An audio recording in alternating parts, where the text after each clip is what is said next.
Chers amis, l'émission Préparer le futur africain afin d'éviter les devoirs du passé est une émission de culture, une émission de société, une émission pour faire progresser le continent africain dans un monde difficile. Vous savez, nous avons donné le trophée Mireille Makeba de la résistance, de la bonne vision de l'Afrique à Ousmane Sonko pour que le Sénégal se porte mieux avec sa jeunesse, avec ce que j'appelle ses cerveaux, ses penseurs, ses écrivains. Aujourd'hui, nous sommes peinés d'apprendre qu'entre Ousmane Sonko et le président Bassirou, qu'il y a des choses qui ne vont pas. Nous ne pouvons pas comprendre et nous ne pouvons pas accepter. Quand le président de la République élu, grâce justement à l'accord passé entre Bassirou et Ousmane Sonko, qu'aujourd'hui, ces deux jeunes gens qui portent ce que j'appelle une grande espérance en eux, qu'ils ne puissent pas s'entendre pour bien gouverner le Sénégal. Non, nous ne pouvons pas le comprendre et nous voulons savoir ce qui se passe exactement. Pour cela, j'ai deux personnalités journalistiques. J'ai d'abord Ndiaye, qui est de l'Union internationale des journalistes africains et qui est un garçon vraiment informé sur la situation sénégalaise. Il va répondre à toutes les questions.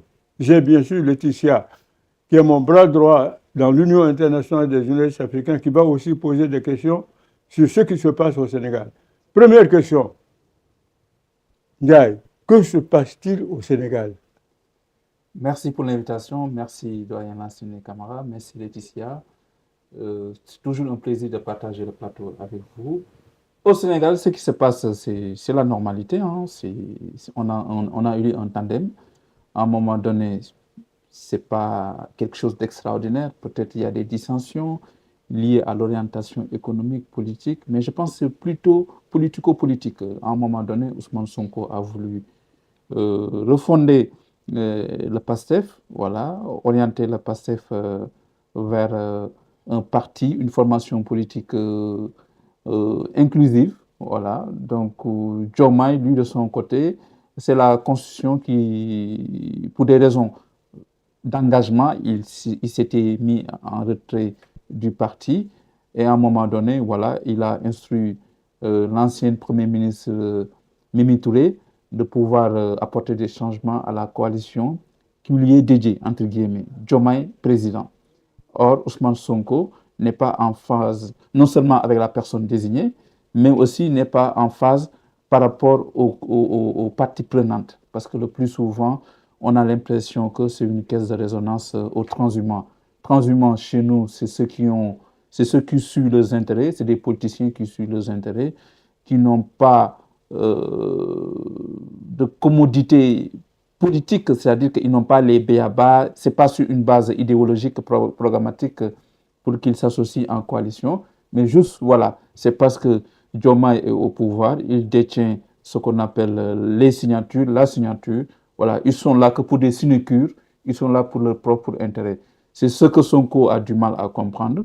Donc, après le 8, ils ont mis en place, ils ont rebaptisé, entre guillemets, tous les sympathisants et les militants qui se retrouvent autour du projet APT, voilà, comme pour dire que voilà, PASTEF va passer de PASTEF vers une autre coalition qui s'appelle APT, pendant que Diomaye, parallèlement, président de la République, qui n'a pas l'habilité de pouvoir prendre des fonctions au sein de PASTEF, a instruit Mme Aminata Touré à pouvoir mettre en place et à viabiliser sa coalition. Peut-être c'est pour les prochaines échéances électorales, peut-être aussi dans les jours à venir ou dans les mois, voilà, cette coalition sera un adversaire pour APT de Ousmane Sonko.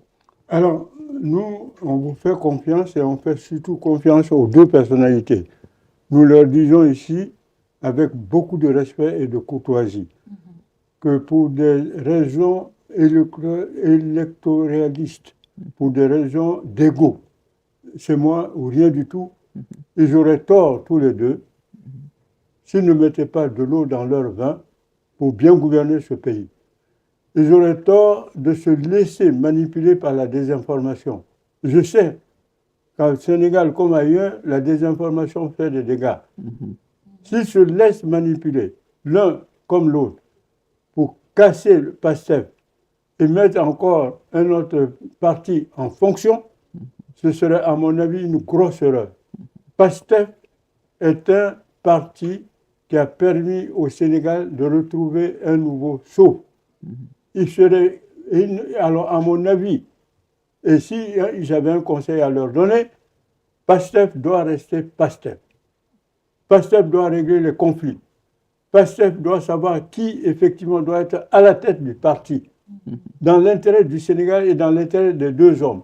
Donc, de ce point de vue, Mimi Touré, qui a travaillé avec Macky Sall, et qui tout d'un coup, je le dis parce que je sais, Mimi Touré, quand elle était avec Macky Sall, elle n'était pas une sainte, hein, ça je vous le dis tout de suite, parce que les crimes commis sur Macky Sall, Mimi Touré en partie, fait partie effectivement des personnalités qui ont en partie cautionné. Et ça, c'est la vérité. Comment aujourd'hui Mimi Touré peut devenir tout d'un coup une sorte de phare qui apporte un éclairage dans la situation politique du Sénégal? J'ai le sentiment, mais je peux me tromper, que Mimi Touré est une opportuniste, qu'elle veut la place pour la place.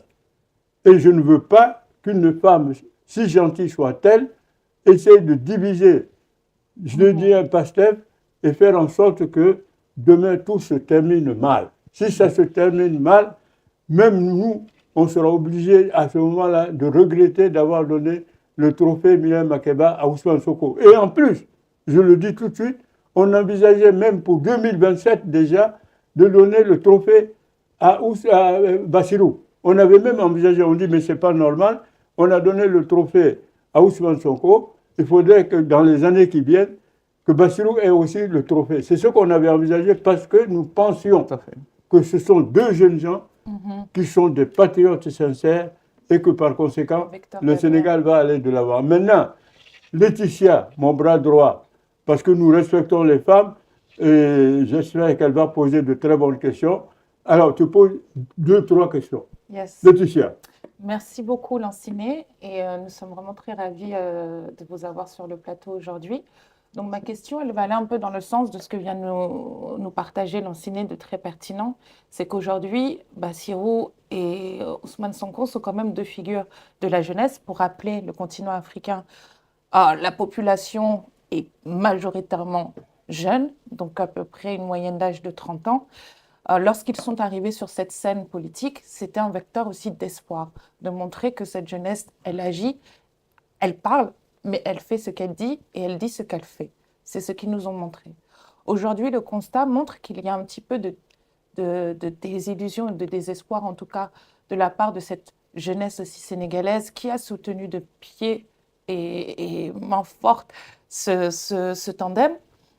Donc, lorsqu'on voit justement le constat que Lanciné vient de nous partager, le fait qu'aujourd'hui, on va mettre, en oubliant que ce soit femme ou homme, mais une personne politique qui était quand même très active dans le parti de l'opposition qui a été justement vaincu. Et quand on entend aussi les retours de cette jeunesse qui est un peu en attente de savoir quelles vont être les évolutions pour elle, même d'un point de vue économique, est-ce que là, on n'est pas en train de se diriger vers une scission qui pourrait être un petit peu dévastatrice pour le Sénégal, mais aussi pour cette jeunesse africaine qui, on le voit même avec le Cameroun, lorsqu'on a besoin de montrer un exemple d'une jeunesse qui monte au créneau, on parle du Sénégal.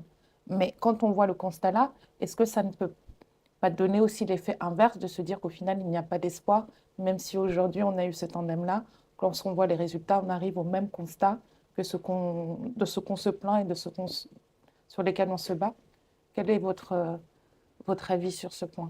Alors, ce qu'il faudrait comprendre, c'est que Mimi Touré n'est en rien fautif de la situation qui prévaut au Sénégal sur le plan politique, parce que Mimi Touré a été désignée par le président Bassirou Diomaye Faye. Voilà, elle n'est pas l'instigatrice de ce qui se passe actuellement sur le plan politique, bien qu'elle soit une actrice, une protagoniste de ce qui se passe sur le plan politique au Sénégal. Elle est là à dérouler. Autrement dit, Mimi Touré, c'est une sorte de directrice de campagne qui est là pour réorganiser la coalition Diomaye président. Moi, personnellement, je n'ai rien à reprocher à Mimi Touré. Mais pour revenir à la cassure, elle est actée. Ça, c'est sûr. Parce que dans aucun parti politique, dans aucune formation politique, voilà, un membre doit créer en parallèle une coalition politique. Ça n'existe pas. Sur le plan politique, c'est visible. C'est-à-dire qu'aujourd'hui, le Sénégalais, il est là, il ne veut pas voir ce qu'il a envie de voir. Mais la cassure, elle est actée. Diomaye ne peut pas être réduit à un simple membre de PASTEF et à côté, créer une coalition politique du nom de Diomaye président. Pendant que Ousmane Sonko est en train de revoir aussi comment consolider sa formation politique, PASTEF, qu'il veut rebaptiser en acte. Donc la cassure, elle est là. Mais autrement dit, les deux, ils sont condamnés parce que c'est les deux qui nous ont vendu un projet. Mais Voilà. c'est là où est le problème, parce que justement, on parle d'une directrice de campagne, et ce n'est pas pour mettre la faute à qui que ce soit. Mais aujourd'hui, tout ça se passe à l'échelle du monde. Tout est en train de se savoir. Est-ce que c'est la direction la plus pertinente ou n'est-il pas Non, le moment je ne le pense pas, parce que dans le projet politique, il n'a jamais été question que pendant 2 ans ou bien moins de 2 ans au pouvoir, nous allons se verser dans des dissensions. Ce n'est pas ça la priorité aujourd'hui. Au moment où je vous parle, les étudiants sont en train de mettre l'université dans des situations inconfortables. Il y a la grève, il y a la violence. Voilà, il y a les franchises universitaires qui ne sont plus respectées parce qu'ils réclament une bourse. Aujourd'hui, dans l'assiette des Sénégalais, je suis désolé de le dire, mais on n'a que faire des problèmes politico-politiques entre Bassirou Diomaye Faye et Ousmane Sonko. Aujourd'hui, dans l'assiette sénégalaise, c'est que est-ce qu'on a tous les légumes pour pouvoir manger bien? C'est ça que nous attendons. Est-ce que le chômage a été réduit? C'est ça les grandes orientations qui nous ont vendues. Aujourd'hui, c'est un désenchantement. Le nier, c'est parce que, voilà, on veut être un nihiliste. Il y a un désenchantement. Il y a une cassure abyssale qui est là sur le plan politico-politique. Quand Diomaye est en train, malgré que Ousmane Sonko, le 8, a dit que c'est la personne de Mimi Touré, ce n'est pas la bonne personne. En tout cas, nous allons désigner Aïda Mbodj. Et que 2 jours après, 3 jours après, Diomaye persiste à dire que c'est Mimi Touré qui va présider cette coalition et qui, à tout bout de champ, reçoit ce qu'on appelle des transhumants, des maires, tout ça, pour consolider sa formation politique. C'est parce qu'il y a une cassure, c'est un désenchantement. Aujourd'hui, j'aurais bien aimé qu'ils aient une contradiction par rapport à l'orientation politique, économique, sociale du pays. C'est normal, c'est la vitalité démocratique. Mais on n'a que faire de leurs propres problèmes. Mais c'est là où justement, où est le problème, c'est qu'on met l'accent sur ce point-là alors qu'il y a des véritables besoins. Oui. Et que les 2 protagonistes se sont quand même exprimés dans ce sens de répondre à ces véritables besoins. Donc que se passe-t-il? Pourquoi justement cette cassure est-elle mise tant en avant dans la sphère médiatique et même politique? Est-ce que c'est aussi une façon de vouloir les affaiblir? Et auquel cas, comme disait le doyen, ne pas trop écouter ce qui se passe, mais plus parler comme ils ont fait pour réellement expliquer la situation? Ou est-ce qu'on est en train de simplement nous montrer, sans nous le dire, que d'un point de vue des vrais besoins de la population, ça va être compliqué d'y répondre? Pour compléter la question de Laetitia, Diomaye est président, mais il est déjà président. Voilà. Et il veut faire un 2e mandat, on peut lui accorder un 2e mandat. Mais un 2e mandat, ça ne peut pas se faire comme ça. Un 2e mandat, c'est à l'aune des réalisations, des projets, tout ça. Est-ce qu'il est cédé dans un pays qui s'appelle le Sénégal, où tout est urgent? On va nous replonger dans une situation, dans un climat électoral, en nous parlant d'un président qui doit succéder l'autre. Mais non, en fait, dans le projet... La vraie question de ce que je voulais dire, c'est ça. Est-ce qu'en fait, aujourd'hui, on est en train de nous dire que c'est compliqué et que la situation, les promesses qui ont été dites, elles ne pourront pas être tenues. Donc, on ne souhaite pas l'affirmer comme ça et donc plutôt bifurquer le problème sur cette situation-là, Mimi Touré, les conflits entre les deux, alors que ce n'est pas ça le fond du problème, mais qu'on ne souhaite pas clairement dire que ce que nous avons promis, nous ne pourrons pas l'atteindre, mais voici ce que nous souhaitons. Et donc, on préfère passer par mascarade, tout ça. Parce que je ne voulais pas dire le mot, mais... mais je lâche le mot. Mais il n'y a pas de souci. En fait, le Sénégalais, il est loin d'être bête. Aujourd'hui, on les attendait sur leurs promesses. 2 ans de pouvoir, c'est une période de grâce, on peut dire. Mais pour revenir à leur parcours, rien que le parcours des 2 hommes doit nous s'éloigner de ce qu'on appelle des aspirations conspiratrices, autrement dit, au-delà des informations. Qu'est-ce qu'on n'a pas dit sur Ousmane Sonko? Qu'est-ce qu'on n'a pas dit sur Diomaye Faye à la veille de la conquête du pouvoir, hein? Entre la manipulation, entre les fake news, il n'en est rien. Ils sont sortis vainqueurs. Donc ça, ce n'est pas un problème. Pour moi, le véritable problème, rien que le parcours devait leur donner ce qu'on appelle une carrure, voilà, une carapace, voilà, impénétrable pour les complotistes ou autre chose. Mais pour revenir à la situation, c'est vrai, il y a un désenchantement qui est là, parce que la jeunesse sénégalaise actuellement qui est là, et il suffit même de le tendre le micro pour comprendre qu'aujourd'hui, on ne les attendait pas sur ce terrain. C'est vrai, on ne les attendait pas sur le terrain. Ensuite, ce qui est plus désastreux, c'est que ça va impacter notre fonctionnement étatique. Voilà, parce que vous ne pouvez pas avoir des dissensions politiques, en même temps, vous êtes là, vous incarnez l'exécutif. Est-ce qu'il n'y aura pas ce qu'on appelle ce qu'on appelle les dégâts collatéraux par rapport à ces scissions? Tout concourt à voir qu'il y ait, parce qu'il y a certains directeurs de société qui prennent position pour Ousmane Sonko. Dans la diaspora, toutes les coordinations de PASTEF, ou bien quasiment toutes les coordinations, même la coordination de France, où on prétend donner à Aliou Sall comme étant quelqu'un de proche de Diomaye, ils ont fait une assemblée générale extraordinaire ce samedi pour débarquer l'équipe dirigeante, pour mettre en place une commission ad hoc, parce qu'ils les soupçonnent de rouler pour Diomaye Faye. Vous voyez les conséquences politico-politiques. Et Aliou Sall, aujourd'hui, il est le ministre de la Communication et des Télécommunications. Si demain, admettons que par exemple, Sonko a pris le dessus sur Diomaye, vous pensez que les hommes de Diomaye vont rester? Ou bien, autrement dit, parce que Diomaye aujourd'hui est la détentrice de la signature, qu'il y a certains DG qui n'osent pas s'afficher leur appartenance, vont rouler pour Diomaye, la coalition Diomaye président. Mais vraiment, moi, ce que je regrette, c'est qu'on ne les attendait pas ici. Quand nous attribuons le trophée Myriam Makeba à Ousmane Sonko, il était dans les liens de détention pour établir la vérité. Absolument. Le doyen Lanciné, parce que nous étions dans un combat d'envergure continentale qui transcendait même le Sénégal. Parce que le trophée Myriam Makeba s'identifie à des bâtisseurs, s'identifie à des visionnaires. Mais aujourd'hui, je regrette que la vision se limite à des considérations politico-politiques. J'aurais bien aimé qu'ils aient des dissensions par rapport à l'orientation politique, économique, sociale, environnementale du pays. Parce que c'est normal. Parce que c'est ça la normalité. Mais venir nous replonger dans des conflits politico-politiques, qui de Diomaye ou de Sonko, vraiment pour moi, c'est un gâchis. Jeune homme, nous appelons les deux dirigeants sénégalais à se mettre ensemble et à travailler ensemble. Nous leur disons que s'ils échouent, alors ce sera ce que j'appelle un mauvais exemple pour toute la jeunesse africaine.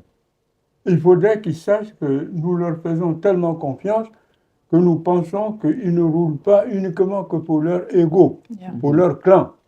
Et qu'ils sachent trois choses. Un, le continent africain est par terre parce que la jeunesse jusqu'ici n'avait pas eu la possibilité d'exercer le pouvoir comme c'est leur cas. C'est clair. C'est-à-dire que nous sommes dit que la vieille garde, tous ceux qui ont été corrompus et corruptibles, qui ont foutu le Sénégal par terre à un moment donné, qu'à travers la jeunesse éclairée qui arrive au pouvoir, cette jeunesse va faire mieux que leurs aînés. Nous ne voulons pas, et ça j'insiste là-dessus, qu'ils échouent. Et de ce point de vue, nous sommes prêts à aller à Dakar pour ouvrir le débat sur comment faire pour que Diomaye Faye et Sonko travaillent la main dans la main pour ne pas encore remettre le continent par terre. Le continent est par terre parce que nous avons eu jusqu'ici de très mauvais dirigeants. C'est ça toute la vérité. Et nous voulons des dirigeants éclairés, jeunes, dynamiques et surtout performants. Alors la question, elle est simple. Est-ce que déjà autour de Diomaye Faye et de Sonko, il y a des jeunes qui leur disent, comme je le fais là, nous on vous aime, on ne vous a pas élu comme tu viens de le dire pour ça. Est-ce que sur le terrain, il y a des jeunes qui osent élever le niveau du débat? Là est la question. C'est vrai. Mais le problème aujourd'hui, il ne suffit pas d'aimer Diomaye ou d'aimer Sonko pour que le problème des Sénégalais soit réglé. Nous, on ne les a pas élus pour qu'il y ait un amour ou un désamour à incarner l'un ou l'autre. Nous, on les a élus sur la base d'un programme. On les a élus par rapport à ce qu'on appelle une vision qu'il avait déclinée sur ce qu'on appelle un livre, et lequel livre s'appelait Solutions.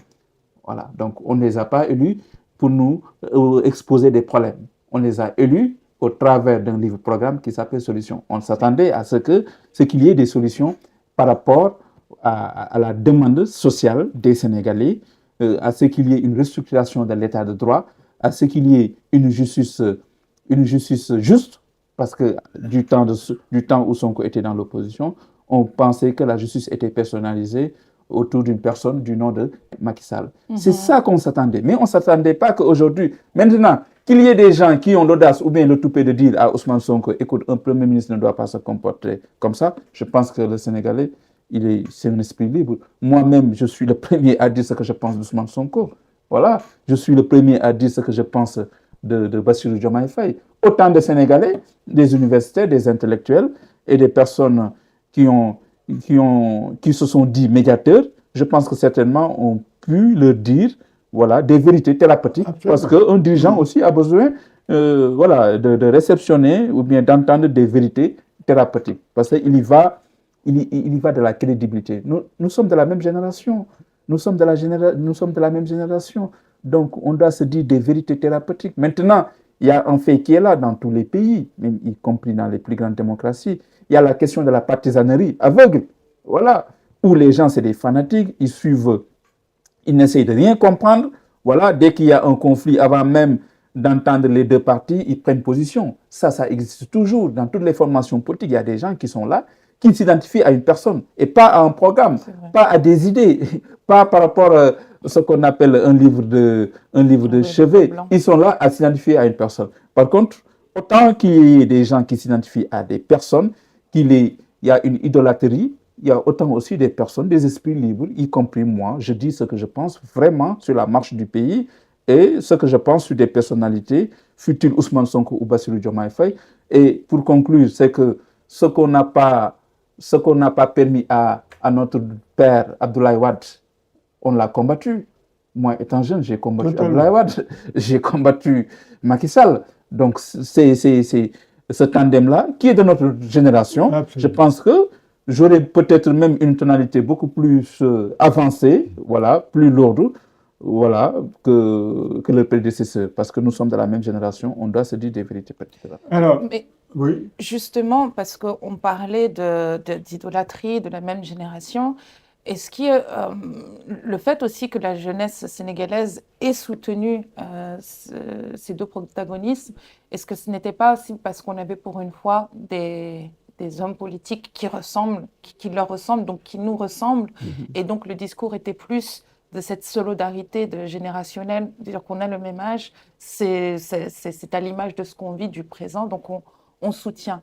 Mais maintenant, aujourd'hui, est-ce qu'il ne faudrait pas aussi un peu plus de transparence, peut-être qu'il manquait sur la situation économique, politique même du pays, et même plus de transparence sur les démarches et les actions et la feuille de route même du pays, qui fait qu'aujourd'hui, le fait de s'être concentré juste simplement sur l'image que ces deux personnes portent, et comme vous l'avez dit, au-delà du Sénégal, mais pour l'Afrique en elle-même, et même à l'échelle mondiale, hein, du coup, a pris un peu le dessus sur l'essentiel de leur fonction et l'essentiel du fait qu'ils soient là aujourd'hui, qu'on parle d'eux, leur travail politique. Et aujourd'hui, est-ce qu'on ne devrait pas revenir un petit peu sur cette transparence-là, exposer les faits comme elles sont, expliquer aussi, donner un peu plus de transmission sur comment les choses se passent, parce qu'un changement ne peut pas se faire non plus en 2 ans.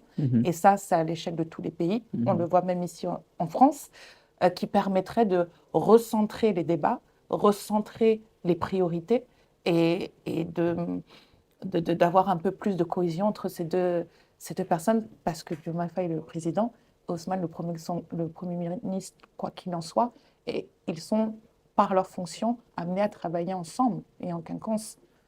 Oui, ils étaient condamnés à travailler ensemble, parce que c'est ce tandem que les Sénégalais ont porté au pouvoir. Mais à l'impossible, nul n'est tenu. Si, par exemple, sur le plan politico-politique, il y a une incompatibilité, ils sont obligés de se séparer. Peut-être, on ne sait jamais, dans les mois à venir, Sonko va se retrouver à l'Assemblée nationale comme un parlementaire. Peut-être Diomaye va désigner un autre Premier ministre. Mais pour revenir à la jeunesse sénégalaise qui avait porté d'énormes espoirs à ce duo, aujourd'hui, on sent nettement un petit recul par rapport à leur engagement. C'est vrai, Ousmane Sonko étant opposant, il a redéfini les cartes sur la scène politique. Autrement dit, Ousmane Sonko avait une nouvelle façon de s'opposer. C'est-à-dire que c'est une opposition qui était une opposition idéale, programmatique. Il pointait du doigt les forfaitures, les imperfections du régime. Il montrait à la jeunesse que, écoutez, si tout est normal, on n'a pas besoin de prendre des bateaux. Je donne juste un exemple. Alors, en 2 ans au pouvoir, il m'est difficile de décrire de grandes lignes programmatiques qui sont concrétisées actuellement. Nous allons nous verser à... D'abord, Ousmane Sonko l'a dit, dès qu'il est arrivé au pouvoir, on a un État qui est déstructuré.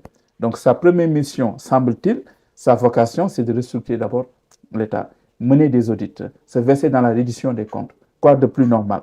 Parce que dans une démocratie, il faut une obligation de résultat et de compte rendu. Ils arrivent au pouvoir, ils ont besoin de faire un audit.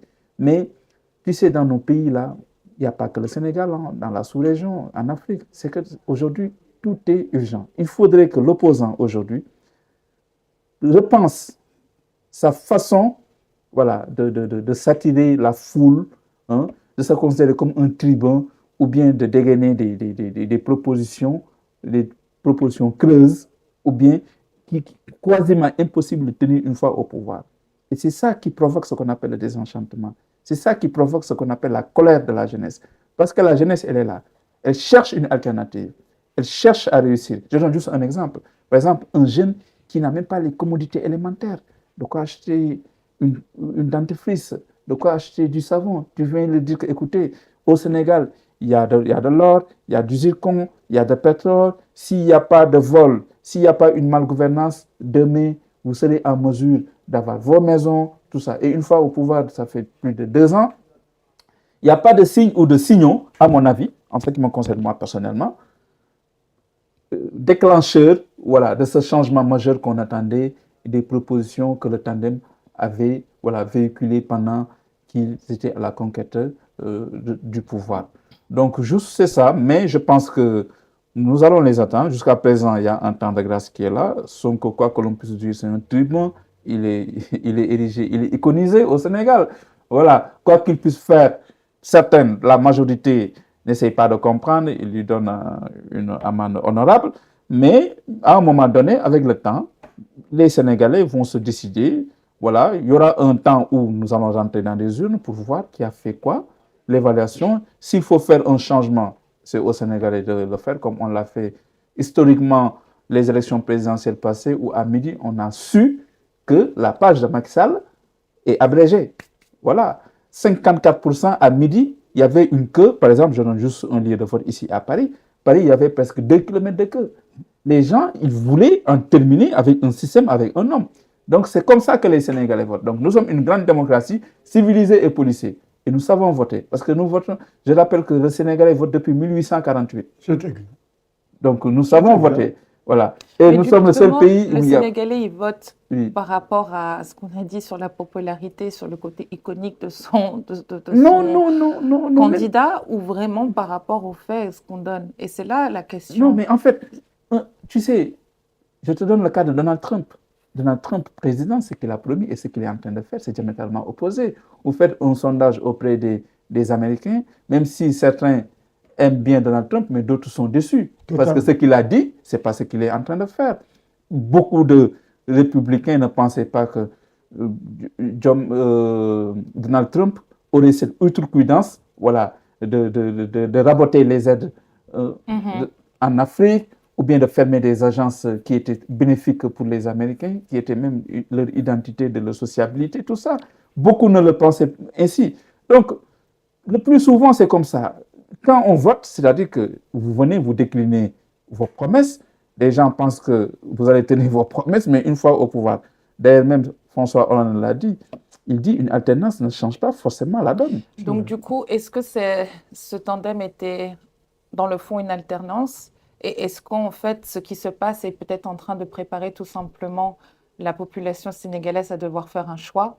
Et donc, est-ce qu'on peut dire que tout ce qui se passe là est juste une stratégie pour mieux préparer les prochaines Non, élections, je ne à pense faire un choix? Ou est-ce que le tandem a voulu vraiment été dans une sincérité qui fait que bon, s'est retrouvé un petit peu pris de court avec la réalité des faits? Ou parce qu'au final, rien ne répond à la question aujourd'hui de cette division qu'on est en train de voir qui n'était Non, pas... pour moi, la réponse, elle est profondément politique. Je ne pense pas que le tandem ait l'outrecuidance, voilà, de vouloir mettre en place des stratégies voilà, pour dévoyer ou bien s'éloigner des préoccupations des Sénégalais. Sonko, le 8, il a affirmé qu'il y a il y a des dissensions qui sont là, voilà, il y a un problème qui est là. Diomaye, de son point de vue, c'est le silence, mais il y a l'acte. Voilà, il désigne Aminata Touré à continuer à pouvoir élargir, élargir cette coalition. Mais pour moi, ce qui est plus important aujourd'hui, c'est que sur le plan politique, il n'y a pas de... On devait épargner les Sénégalais. Ça pouvait se régler parce que les partis politiques, ce sont des associations privées. Ils pouvaient régler le problème en interne. Et c'est ça la question, c'est pourquoi mettre en avant ces Non, mais dissensions, parce qu'il y en a toujours. mais parce que, Et pourquoi pas ce manque de... cette transparence qu'on a sur leur relation, pourquoi n'est-elle pas calquée sur justement les sujets politiques qui intéressent aussi, puisque l'un n'empêche pas l'autre? mais parce qu'il incarne le pouvoir. Tu sais, c'est très difficile aujourd'hui en Afrique de dissocier le chef de parti et le Premier ministre. Ousmane Sonko est un chef de parti, est un Premier ministre. D'ailleurs, même dans le cadre de leur programme qu'ils avaient présenté aux Sénégalais, ils avaient dit que le président de la République, une fois élu, va démissionner de sa formation politique. Et c'est ce que Diomaye a fait, d'accord? Donc l'acte, Diomaye a démissionné, mais pour autant, il a posé un acte éminemment politique. Quand il va instruire l'ex-premier ministre Aminata Touré à présider sa coalition, ça veut tout dire.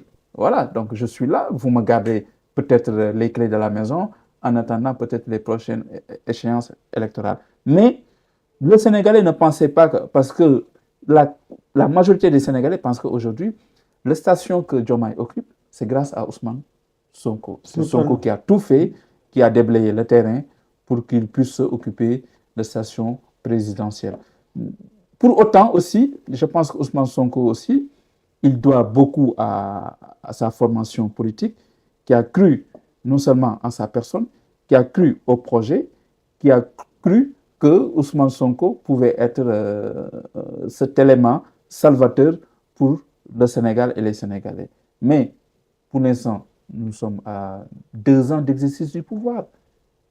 Il nous reste 3 années à voir qu'est-ce qu'ils vont faire, quelles sont les grandes lignes qu'ils vont mettre en place, et que le problème politique peut-être va se tasser. Diomaye va revenir à de meilleurs sentiments peut-être sur le plan politique, et Ousmane Sonko saura aussi que voilà, c'est lui qui nous a désigné Diomaye. Il est en partie, s'il pointe la responsabilité de Diomaye sur le plan politico-politique, autrement dit, lui-même, il doit engager ses responsabilités. Parce que vous ne pouvez pas nous dire que Diomaye c'est Sonko, Sonko c'est Diomaye, et aujourd'hui, même pas 2 ans dans l'exercice du pouvoir avec les réalités du pouvoir. Parce que vous savez que le pouvoir, il y a beaucoup, je le dis, hein, il n'y a pas que les Africains. Il y avait un auteur de l'Antiquité du nom de Thucydide qui disait que le pouvoir rend fou. Le pouvoir rend absolument fou. Exact. Je voulais raconter juste les anecdotes. Il y a des DG, des directeurs de société à qui on a fait des marches ici à Paris. Nous nous sommes battus pour eux. Une fois, ils ont été élus dans les dorures du pouvoir. Ouais. Hein, ils ont perdu la tête. Ils ont créé leur injoignabilité. Hein. Demain, tu les crois. Pourtant, vous avez bu du thé, vous avez beaucoup fait. C'est ça aussi l'homme africain avec le pouvoir. Il a un rapport très royaliste du pouvoir. C'est Alors, la question que j'allais poser juste donc, parce qu'il a, dépêche-toi. il a mis le point. C'est est-ce que là, la crainte, ce n'est pas aussi d'affirmer ce point et de dire qu'une fois que l'Africain commence à goûter au pouvoir, toutes les bonnes intentions qu'il peut dire pour Il n'y a pas que réussir, l'Africain. Hein. oui, Je parle de je manière parle par générale. rapport à Écoutez comment bien. montre le monde. Aujourd'hui, Oui. il n'y a que les Africains qui peuvent rester Écoutez bien. 43 ans, par exemple, à la présidence. Écoutez Ouais. très bien. On a mis Diomaye Sonko au pouvoir pour faire avancer le Sénégal, la sous-région et le continent. Est-ce que c'est clair? Ils doivent être conscients que si on leur a investi autant de confiance, les Sénégalais, eux disent, si nous sommes avec notre pétrole par terre et qu'il y a autant de corruption, Il faut la nouvelle génération. Donc, nous leur expliquons que soit ils vont de l'avant, soit ils échouent et ils vont le payer très cher. C'est-à-dire que les Ouad, quand Ouad a voulu coûte que coûte tricher, se cramponner au pouvoir pour des raisons que nous connaissons maintenant, il l'a payé très cher puisque non seulement, je le dis parce que c'est la vérité, non seulement son fils a été mis en prison, son fils vit actuellement à l'étranger, Ouad, il ne pouvait pas s'attendre à ça. Donc les deux hommes-là qui sont au pouvoir doivent tirer des leçons des erreurs de leurs aînés. Donc il faut qu'ils mettent de l'eau dans leur vin face à une situation internationale très difficile. Vous avez vu, aujourd'hui, Poutine, Trump et autres font ce qu'on appelle la politique de tête brûlée, au point que le monde entier va mal. Nous, on aurait aimé que les Sénégalais, à travers leur jeunesse, tirent des leçons en disant, nous, on ne va pas faire la politique de tête brûlée, parce que ce que vous dites là, c'est la politique de tête brûlée. C'est-à-dire, on ne réfléchit pas, on veut le pouvoir pour le pouvoir. Mais ne vous inquiétez pas, le Sénégalais, il va surmonter. Il y a toujours eu des tensions au sein de l'exécutif. Wade l'a connu avec Macky Sall. Si Wade n'avait pas viré Macky Sall, on n'aurait jamais connu un Macky Sall président de la République. Parce que Wade a voulu mettre en place son fils. Macky Sall l'a fait avec Amadou Ba. Macky Sall l'a fait, Abdoulaye Wade l'a fait avec Souleymane Ndiaye. Abdoulaye Wade l'a fait avec son fils biologique, Idriss Seck, très pertinent. Voilà. Donc toujours, on a pu surmonter ça. Macky Sall l'a fait avec Mimi Touré. Mais toujours, on a pu surmonter ces moments politico-politiques où ça sent un peu, il y a une dose de moralité, de tortuosité, tout ça. Mais le Sénégal a toujours survécu à ces problèmes et voilà, surpasse ça. Mais c'est que nous, on n'attendait pas que ce problème puisse surgir entre Ousmane Sonko et son poulain de l'époque, Bassirou Diomaye Faye, qui aujourd'hui a décidé autrement, qu'il soit le président de la République du Sénégal. Mais, comme je l'ai dit, nous sommes une grande démocratie, civilisée et policée. On a surmonté toutes les tensions. Mamadou Dia, Senghor, Lamine Gueye, Blaise Diagne, Ngalandou Diouf, toutes ces grandes personnalités politiques, ils ont eu à un moment donné de leur parcours politique à être confrontés à des situations très délicates. Mais pour autant, on a pu s'asseoir, discuter, essayer de trouver la bonne formule et d'avancer. Sauf que, avec ce tandem-là, c'est des jeunes. Et qui dit jeune, il parle de la rigueur. Il y a la rigueur de la jeunesse, il y a la fougue de la jeunesse. Vous ne pouvez pas, dans un passé très récent là, nous promettre beaucoup de changements liés à notre devenir, le devenir professionnel, ou bien tout simplement le devenir du Sénégalais. Et en espace de 2 ans, vous voulez nous inviter à se verser, à jouer les arbitrages, qui est bon, qui est mauvais, qui a fait quoi. Nous, on ne s'attendait pas à ça. Bon, je salue des gens comme Valdiodio Ndiaye, qui lui, à un moment donné, a porté la contradiction à son aîné Senghor. Et bien sûr, le Cheikh Anta Diop. Cheikh Anta Diop n'a pas été ministre de Senghor. C'est quelqu'un qui a porté le patriotisme au cœur, dans l'esprit, dans la démarche. Je voudrais terminer cette rencontre avec un de nos meilleurs membres de l'Union internationale des journalistes africains sur des vœux de réussite. Nous allons vous inviter régulièrement, Ndiaye et beaucoup d'autres Sénégalais, même s'ils sont contre le pouvoir actuel, nous sommes prêts à les recevoir ici pour parler du Sénégal. Le Sénégal ne doit pas échouer. Le Sénégal doit servir d'exemple.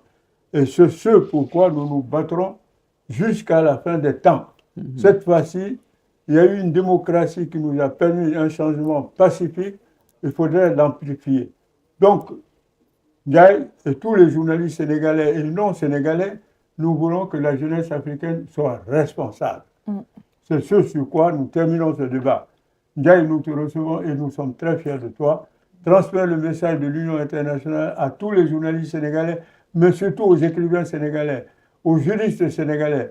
Dites-leur de venir au secours de ces 2 jeunes gens pour que le Sénégal soit un bel exemple. Okay. Merci et à très bientôt. Merci beaucoup. À bientôt. Merci Lancine. Jërëjëf.